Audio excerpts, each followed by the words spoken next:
Serdu sen buraya gel. Burası taşlık alan.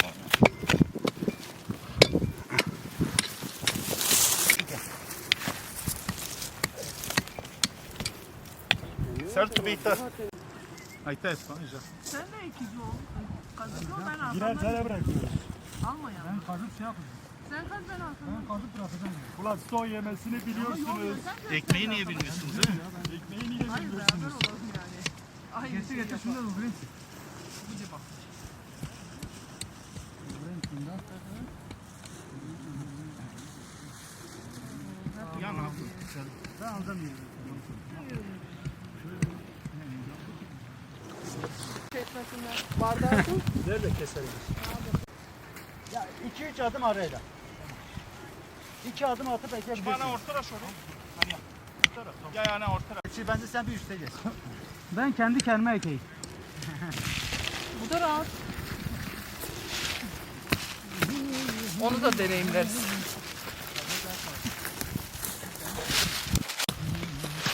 Bak koymuşlar.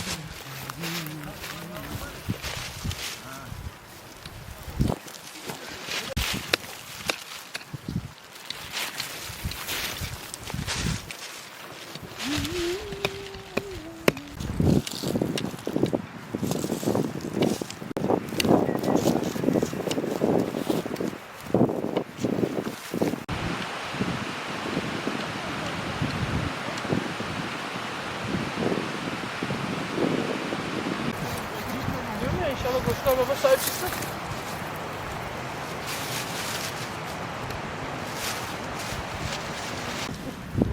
Bu çay çıkmış makineyi. Ay sen. Ve? Ben üstte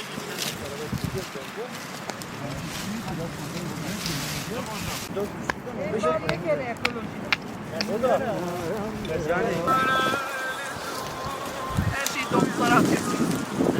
Her